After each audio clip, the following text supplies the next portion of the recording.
Hello and welcome back to another episode of Fully Booked, the Hidden Gems author podcast, which Craig Touch and myself, Roland Hume, get down and dirty with some special guests to discuss the intricacies, the ins and outs of this crazy business of self-publishing that we're in. And today we have a very special guest who we're extremely excited to chat to. It's Mickey Mikkelson, who is the owner of Creative Edge Publicity, who is an author publicist, helping authors get the word of their book and word of what they're doing out there to a broader audience. So Mickey, thank you so much for joining us. How are you doing this morning? I'm good, and thank you both so much for having me on the show. This is exciting, and just looking forward to this. That is wonderful. Of course, we wouldn't be having this podcast without the man himself, Craig Touch, the owner and founder of Hidden Gems and an author himself. Craig, how are you doing this morning?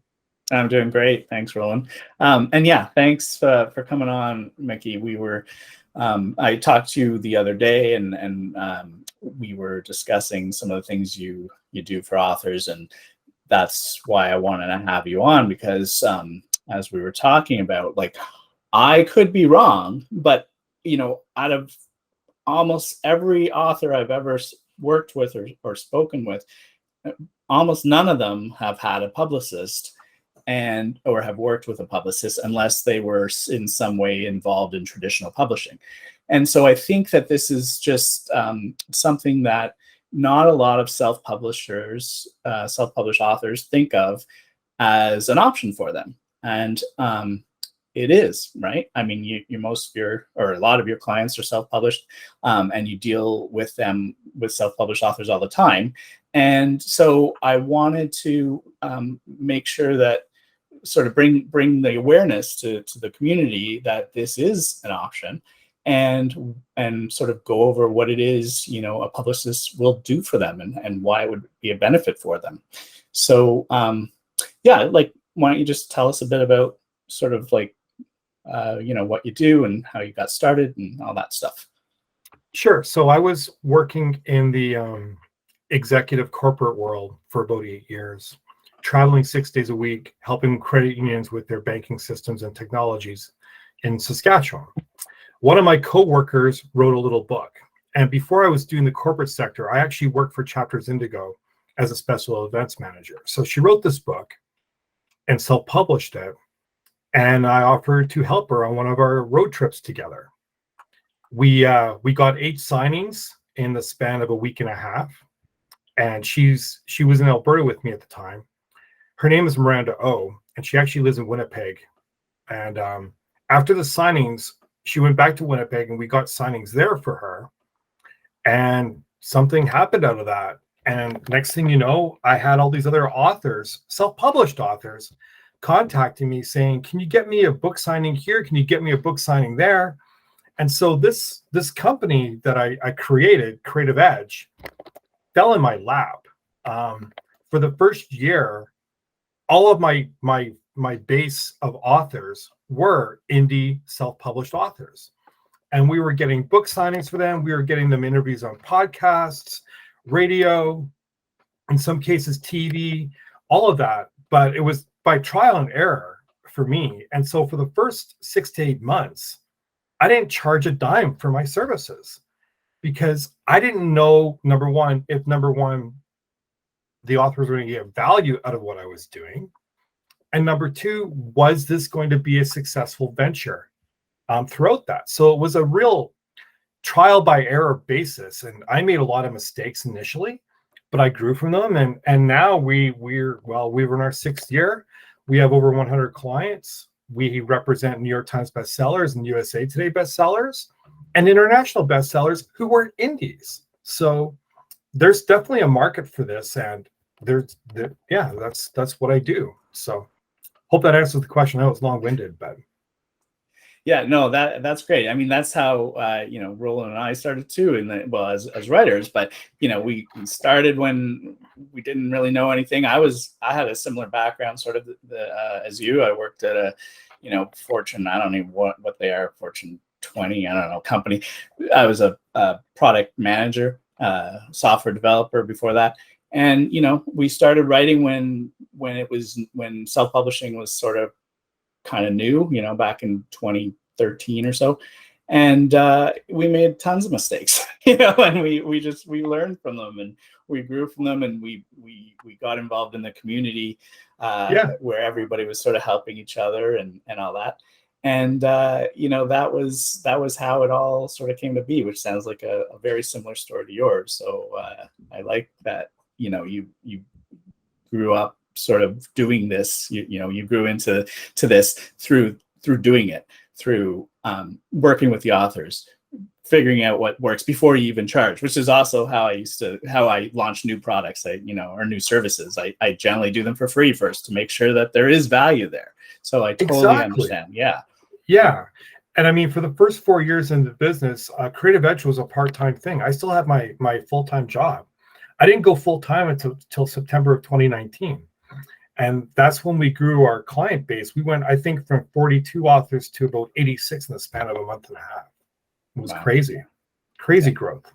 Do you know what I like about that? I remember when I started, because Craig and I know each other because I started a business very much like his, just not as good. And I did the same thing of starting it off and running it for free for a long time, because I think the thing that appeals to me about that story that I know is very important to Craig, it was important to me, it's like we wanted to provide value. We didn't want to take people's money without providing value. And it seems like that's something you got to a stage where you were like, I am providing value, so now I need to start charging. And that's just actually it. And I mean, I didn't create this business to make a ton of money. There's a preconception out there that publicists are lazy, that they make false promises, that they promise the world with book sales, that they do all these great things for authors, but then they actually don't do them. They just tell the authors they're doing them. And I didn't want to run my business that way. Anybody I sign or anybody I work with, I want them to have value and get value out of that relationship with me. And if they can't get that, then it's best to walk away and shake hands and say it was a mutual disagreement or it doesn't work.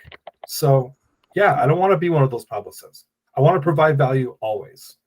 Yeah, and that's great. I that's the way I like to, because there we've talked about this before. There's so many people out there that prey on self-publishers specifically, because so many times they have no idea what they're doing. They wrote a book and that's all they know. And then they go and they try to market it. They don't know anything. They go to these services that people create that tell them they're going to do all these things and charge a ton of money, and then nothing happens and they go nowhere. And then usually that's when I hear from them. but yeah, right. I mean, like, exactly. I love that that's sort of your motto too. So it is. Absolutely. So what kind of things do you do? So you mentioned book signings and podcast interviews. So what kind of things do you do? I think that, for a lot of authors, they don't even do that kind of stuff. Self-published authors, right? Like most of the self-published authors are concentrating on their ebooks, so they're probably not doing book signings. Some do podcast interviews. I mean, we're trying to get a bunch of them on, but I think most of the time, a lot of self-published authors don't really do them. And these are, I guess, things that they're missing out on, right? Yeah. So part of my process, if I can talk about that, is we're focusing on building our authors' brands, where a lot of mistakes that self-published authors make, and actually, I guess in some traditional senses too, is marketing and interviews and all that scaling is about the book. It's about the current book. And we've taken a completely different stance on that. When I'm promoting an author on an interview, podcast, radio, TV, whatever, show, whatever, our goal is to boost the signal of the author's branding in place. So the book is a byproduct of that, but really it's about creating that persona for that author so that we can not only promote the current book they're working on or just releasing, but we also want to be able to promote their backlist. And we've been able to provide coverage. For example, I represent Tosca Lee, who's a New York Times bestseller. We've been actually promoting her last duology for over 2 years. She had a magazine cover last month on a book that was written in 2018. And that wouldn't have happened had we been promoting the book only, whereas we're instrumental in promoting the author branding piece. And by doing that, we're focusing on book-related blogs, book-related content, and then double pitching back and getting some general content as well. And we do that with every one of our members of our team. That's what we do in our process. And it's worked really, really, really well. That's really fascinating, because I guess part of the thing is to be a successful self-published author, you can't just have one book. You have to have multiple books, and then brand comes into it to a certain extent. That's right. The danger, though, is the authors, indie authors, who are pumping out a book every single month and expecting that the media are going to see that as a quality aspect, when in reality they don't. So when I'm working with my team, I tell my authors, I'm going to promote 2 books a year maximum. That's it. If you want to write 10 books, I'm okay with it. I don't want to know about it. You tell me the 2 books you want me to focus on, and we're going to focus on those 2, because we want the media to see that there's actual quality. And from a media aspect, even mainstream media like CBC or Fox News, they're not going to think an author is putting out a quality product. They're pumping out a book every single month. So that affects the branding piece. Yeah. End of the day. I think Sorry if I cut you off, Roland, but yeah. I think some genres sort of are probably worse for that than others. I mean, I know a lot of romance writers will publish much faster and more frequently than most other genres. And I get that, right? Like listen, I wrote a lot of romance books. That's what I was writing.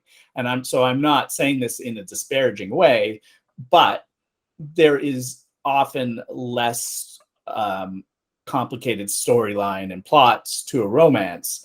There's so it's easier to put them out faster than if you were writing a complicated thriller or building a fantasy world or whatever. Like, obviously there's some romances that, are more in depth, but a lot of them, they especially, people are writing, their series of interconnected characters. And so each book just takes another characters that have already been introduced. So you have a lot of that built already. It's easier to keep writing faster than building out a whole big, Game of Thrones type world. Absolutely. So I get that, but it makes sense, right? Like, you're not going to use your publicist to promote a book every month for you. Otherwise, yeah, exactly. People stop listening to it. They will. And it takes media between 3 and 6 months for any kind of trajectory to actually take full effect of that.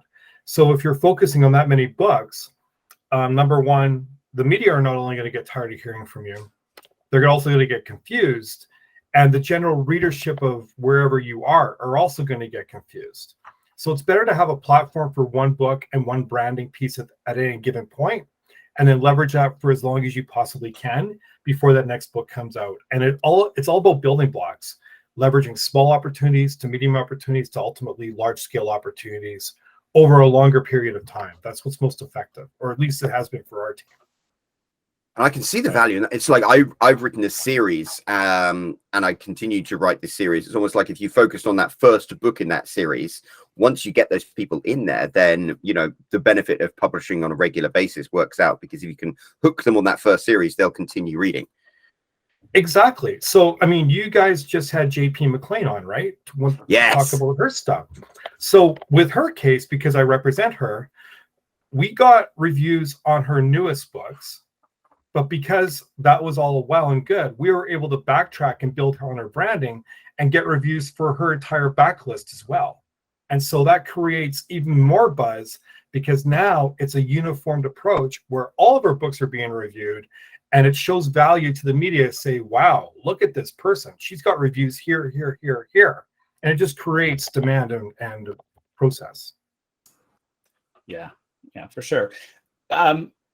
I'm curious though, like when you're promoting this, promoting people, often there is, maybe it's changing, but there's often been sort of a negative view of self-publishers versus traditional publishers in the media. And and stuff where they think that self-publishers are less than traditional publishers. Do you see any of that when you're trying to promote self-publishers? I did originally, but because we've been doing this for so long now, any author that I represent will give pretty much the same kind of an interview in terms of attitude, personality, energy, and ethics. So, and what I mean by that is I've had New York Times bestsellers on national TV, and they put on stellar interviews because of their accolades and everything else that they bring to the table. I've also had indies on those same programs, but we always lead with those New York Times bestsellers first to create that buzz. And then those indies come on and they're pretty much giving the same kind of an interview scope because number one, we coach to that. And number two, any Creative Edge author is going to be able to put out a good, stellar, high energy interview that they're going to share in multiple platforms to create buzz and give credit back to that media space. That's the first pronged attack.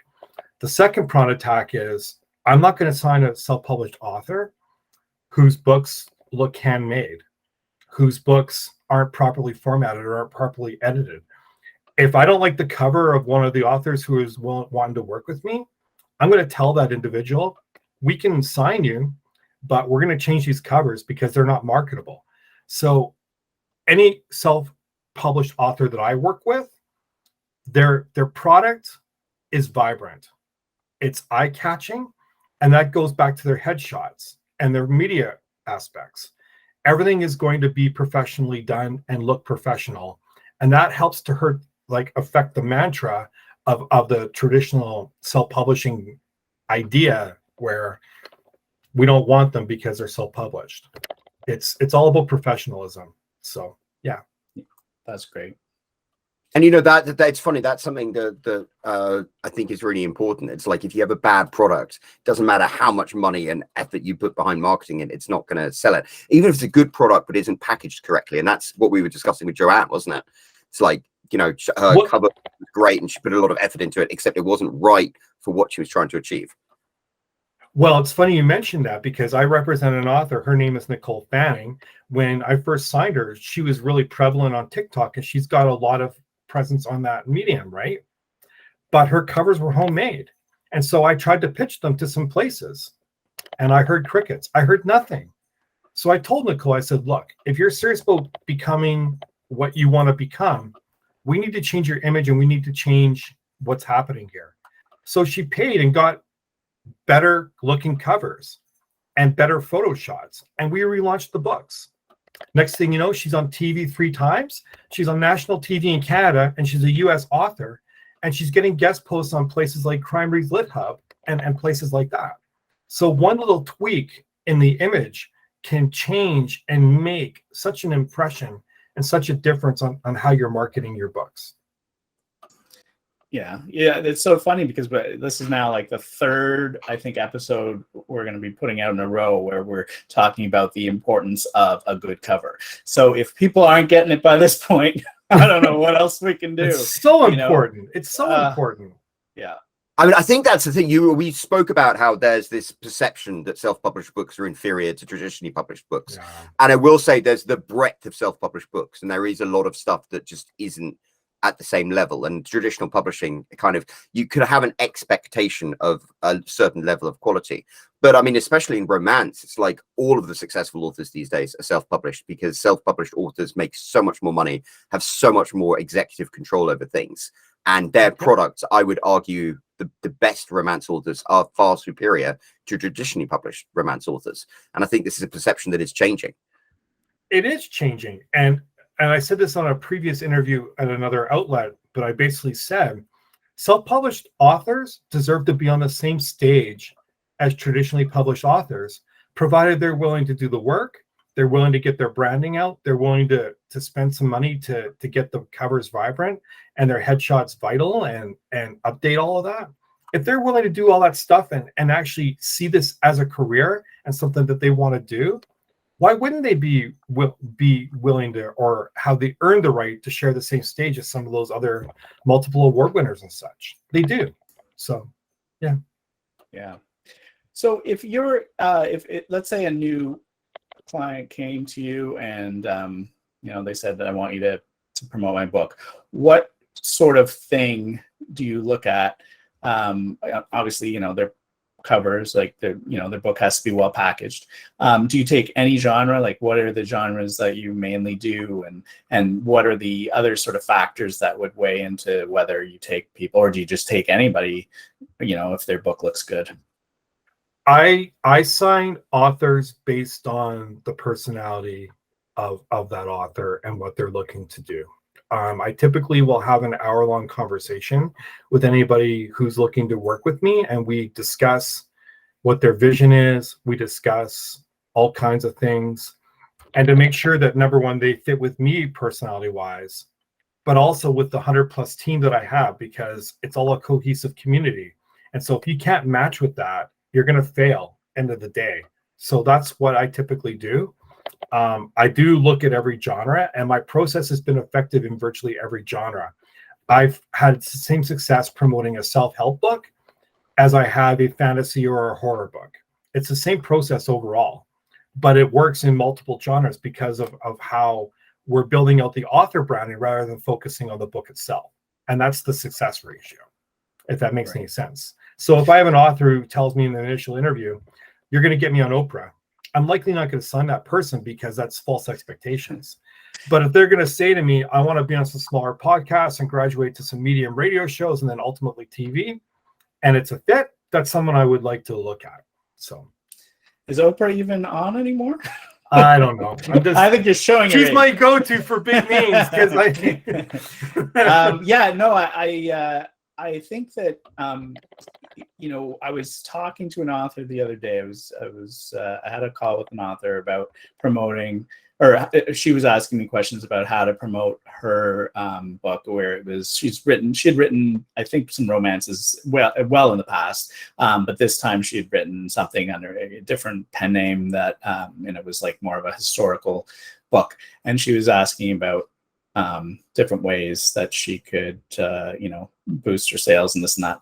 And, I was thinking about some of those factors and the idea that she would have to, or, maybe she should try to reach out to, blogs or podcasts or stuff where that cover her topic, and sort of as a way to get awareness from readers that she's written this book.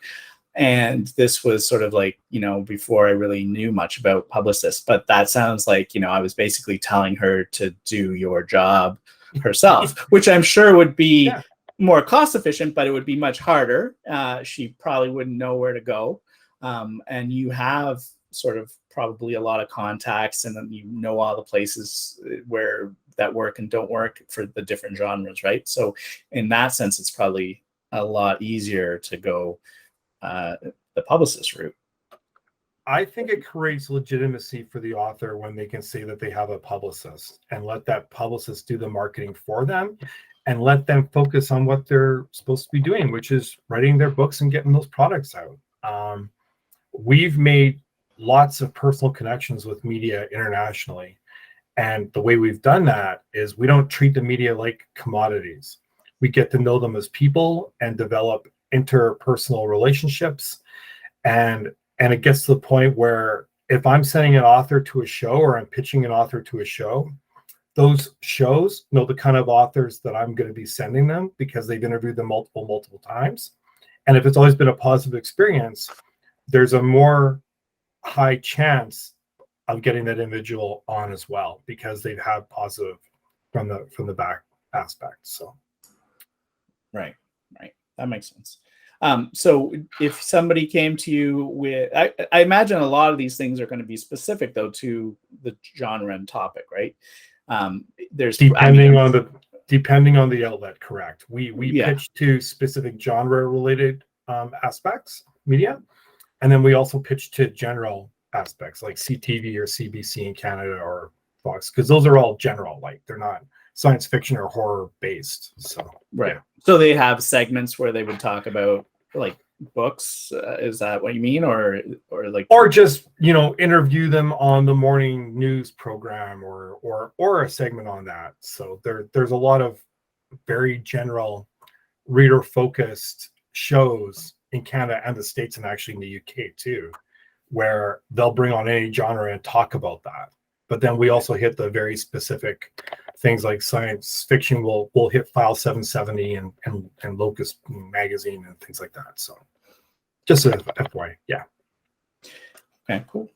So if you were, what is the, I don't know if everybody works the same in your industry or not, but if the author wanted to sign with a publicist, like what are they looking at in terms of like what it would cost them? Because, with self-publishers, a lot of the time they don't have a lot of money, and the newer they are, the more likely they are to be on a tighter budget.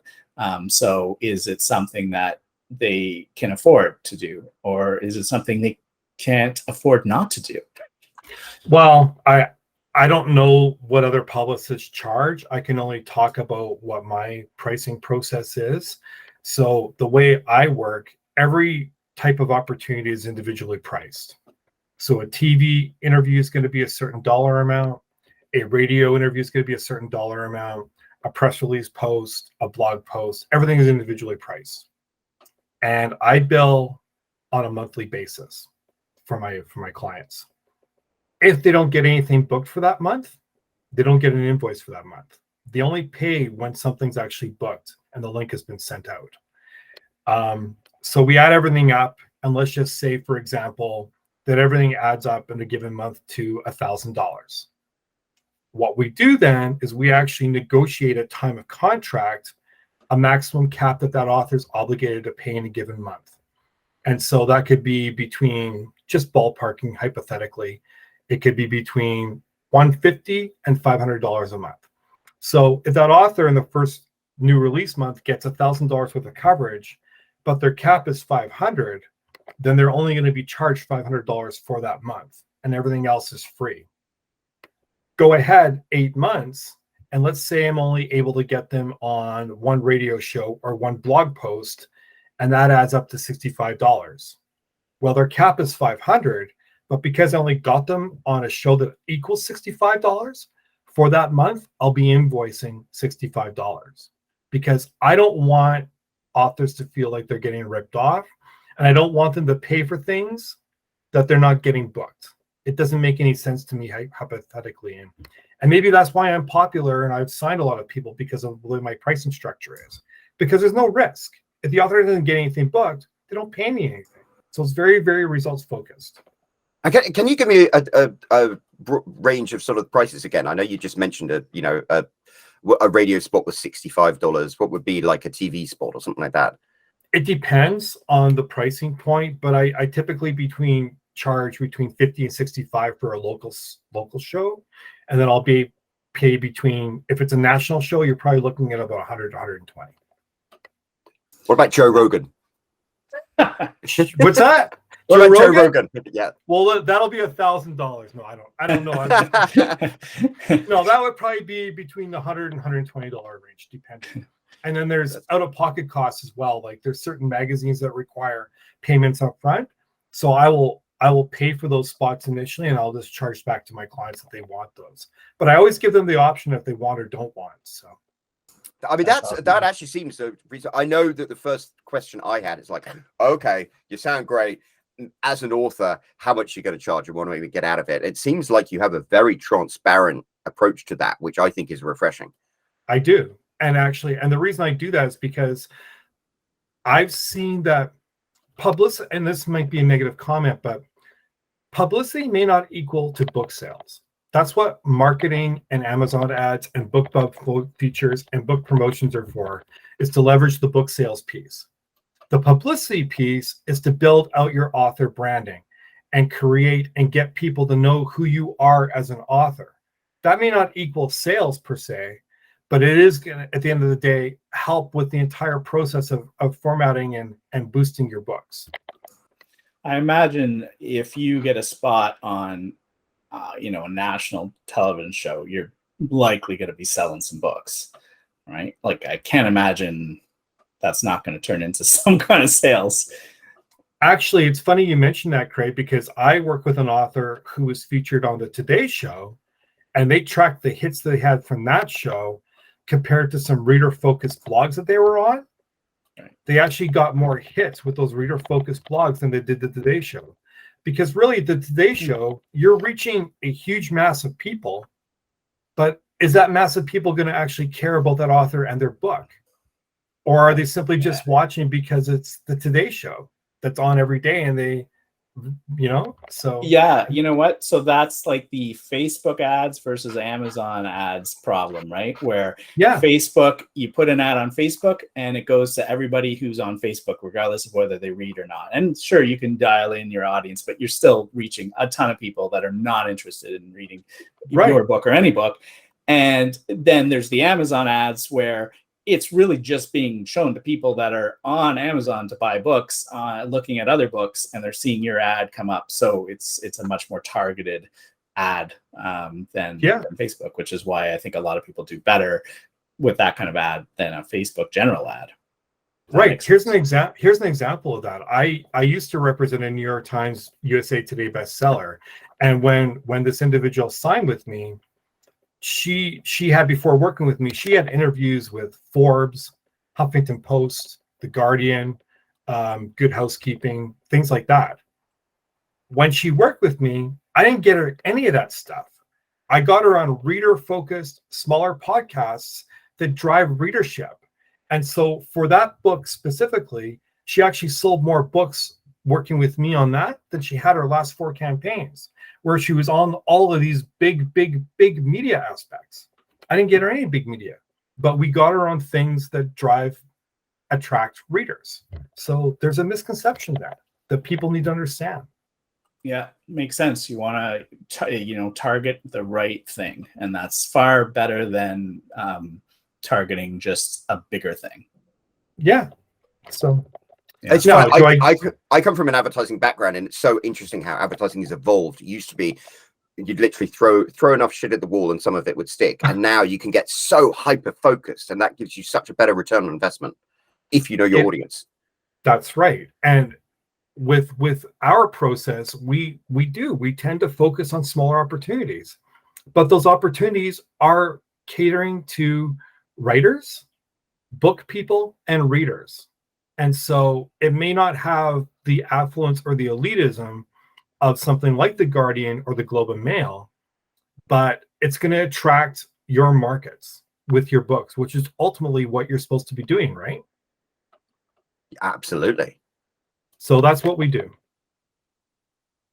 Yeah, I mean, that makes so much sense. And I really like, just to go back for a second, because I got sidetracked before I could say something about it, but I really like the pricing model that you have. I think that it's more than fair. And I think that it's within the budget of most authors. They're spending at least that much on promotion. Serious authors that are trying to really launch a book are spending that much. They're spending half of that on a cover sometimes.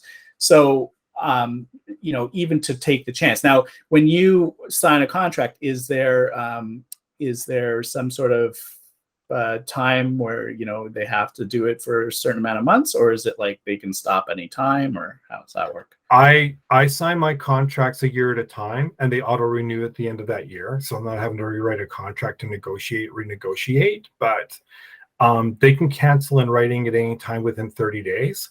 And the reason I don't do shorter contracts is because I believe that it takes a longer time for results to actually take effect. You're probably looking between 6 and 8 months where the branding is actually going to start to see traction. I worked with 2 international bestsellers who are indies. I worked for 2 years with them before they became international bestsellers. If they were to cancel that contract 8 months in, that might not have happened, because it does take the media aspects time to build up those building blocks. So that's how I do it. Yeah, no, that totally makes sense. And I think for what you're delivering, and the price points and the caps and all that stuff, that's the kind of thing that is, like I say, you could do it yourself.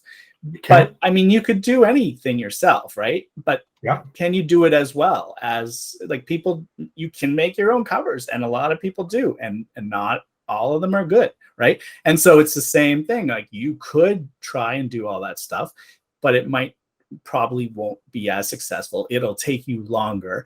And what authors sometimes have to really consider is the time invested to do something yourself and probably not do it as well as an expert, versus the money that they would have to spend and what they would lose in writing time, right, is what makes the difference, right? Like, if, sure, I could do all these things myself, but it's going to take me all this time that I could spend writing another book.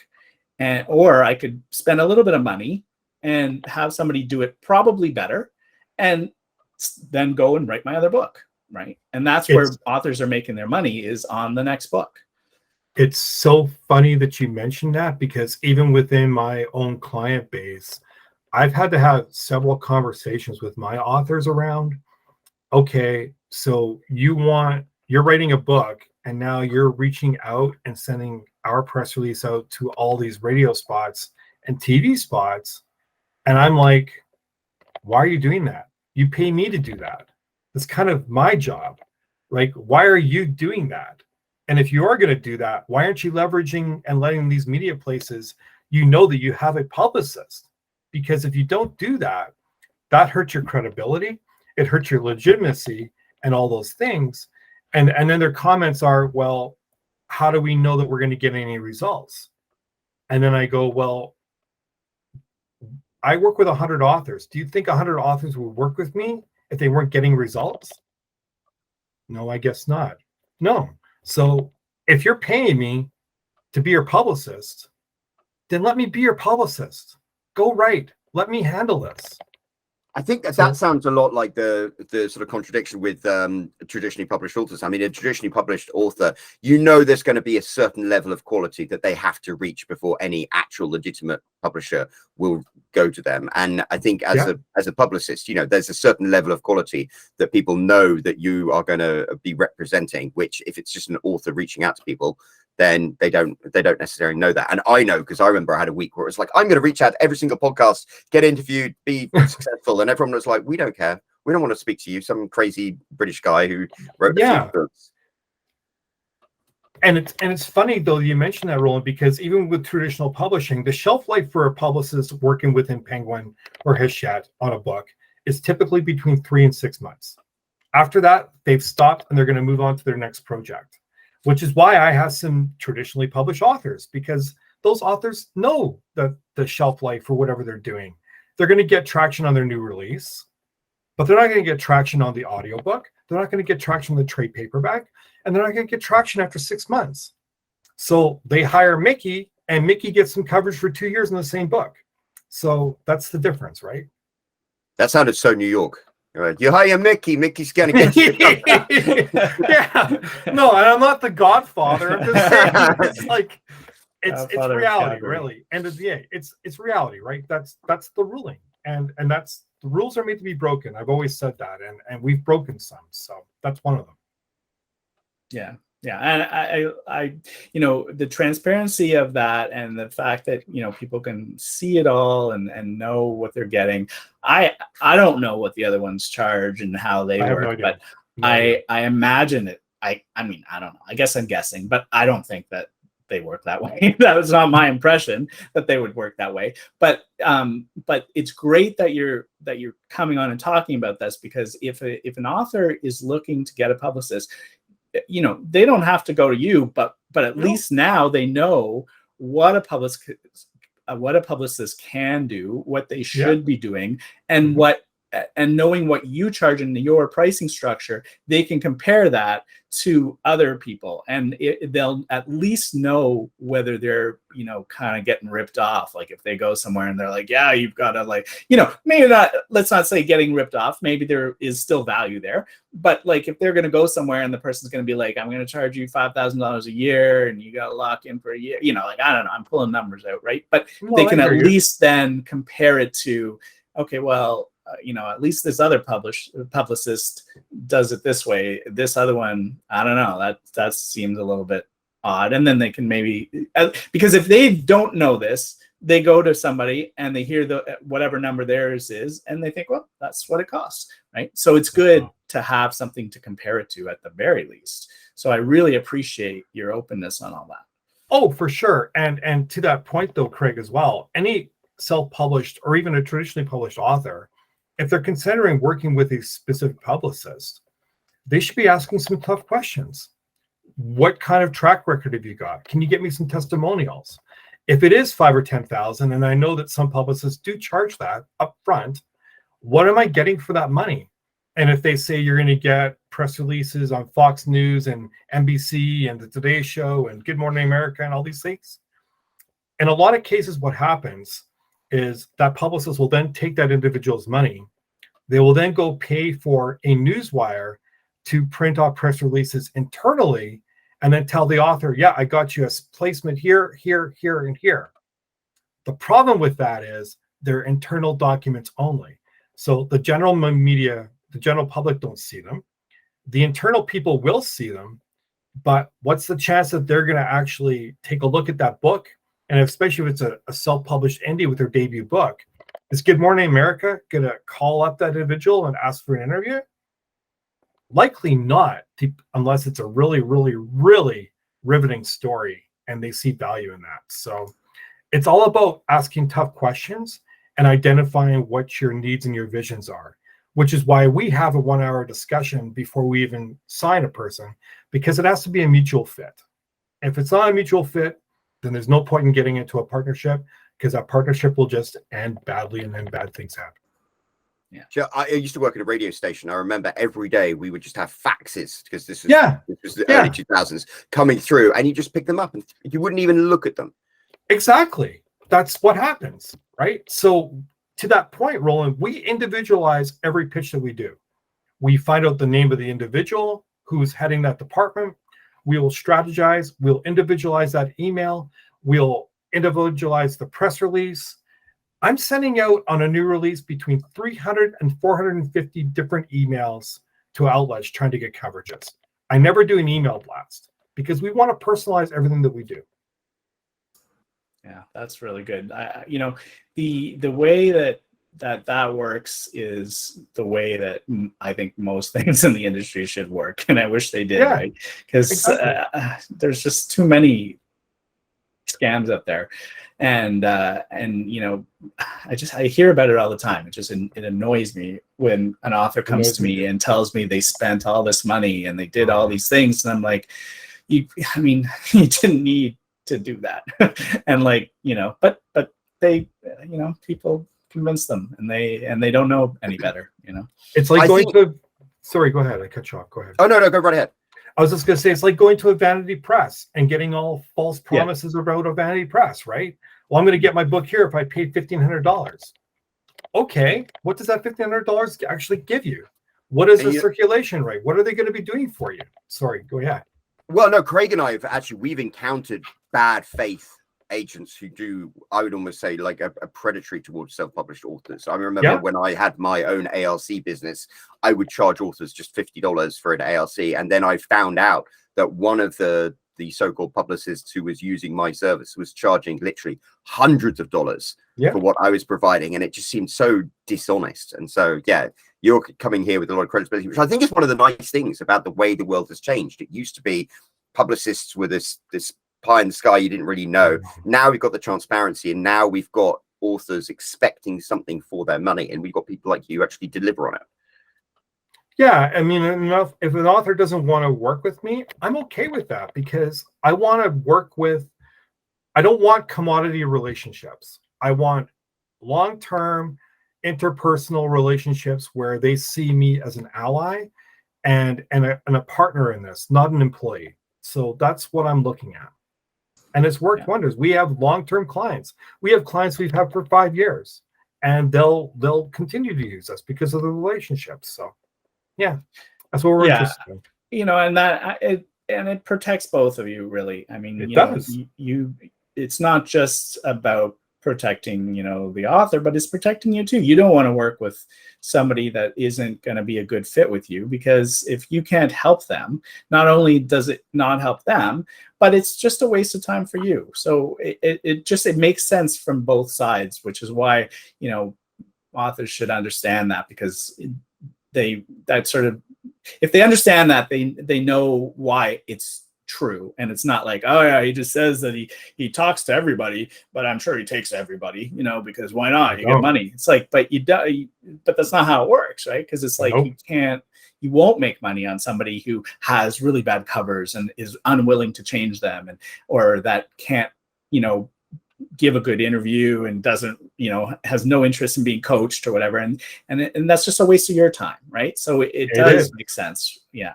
We work with creatives. This industry is creatives, and creatives, to have success, have to have some kind of business affluence behind them, because no matter how good their book is, no matter how creative they are, if they can't think from a business perspective and they're only thinking creatively all the time, they will fail. I've seen it. Yeah. No, that's great. I really, sometimes when we have people on that have, sort of a business, or that they're, a service that they provide, I really like when they come off and they are legitimate in how they do their business, and they're working in the way that is fair to the authors, and and transparently, because it's refreshing. I think I feel jaded. Like, I've seen so many more examples of ripoffs than of legitimate stuff, No, I'm not about that. I never have been. Have I canceled contracts? And is there some people that don't like me? Sure. But I also have a lot of authors who are highly dedicated and loyal to what I do and our working relationships. So it's a trade-off. And I know that that's true, because that's how I heard about you, and that's how everybody hears about Hidden Gems. So I know how important that is. It's like it's all about the referrals, and if you do a good job with who you work for, you don't have to spend money trying to find new clients, because they'll find you. Exactly. Yeah. Nope, absolutely. That's how I found you guys, right? Same thing. Yeah, sure. I like that. Well, unfortunately, we are running out of time, so we're going to have to wrap this up, because I think, Mickey, we could probably chat to you for hours, and maybe we could have you back at another point. Thank you so much for joining us. Craig, do you have any more questions for Mickey before we let him go? Well, like you said, I think we could probably ask questions till we're blue in the face. But I think we've covered a lot. And I think that if authors listen to this, they're going to have a much better understanding of what a publicist can do for them, and whether or not it's a good idea for them to, at least consider the idea, look into it a bit, and decide if it's something that would help them, because it sounds like in a lot of cases it would. Well, thank you both so much for having me, and this was incredibly enjoyable. Would love to come back sometime. So, Mickey, if people want to find Creative Edge Media, I'm sorry, my camera's moving back and forth. My cat is doing weird stuff behind the scenes. How do they find you? So my website is www.creative-edge.services, and everything is there. My client list is there. My contact page is there. My social links are there. Everything is there. Great. We'll put a link down below of this video, so if anyone wants to check you out, go and do so. But I think this has been an incredibly valuable conversation, and we're really, really excited to have had you on. Thank you so much for joining us. Thank you again, guys. Appreciate this. So we're going to wrap this up. If you liked what Mickey had to say, make sure you give him some love with a click of that like button. Leave a comment down below. If you haven't done so, subscribe, whether you're listening on YouTube or wherever you get your favorite podcasts. And yeah, Craig, any final thoughts before we wrap up? No, I think you're right. I think we'll probably end up hearing from Mickey again. So I look forward to that. That is fantastic. Well, stay tuned, and we'll be back next week with another special guest on another episode of Fully Booked. Thank you so much.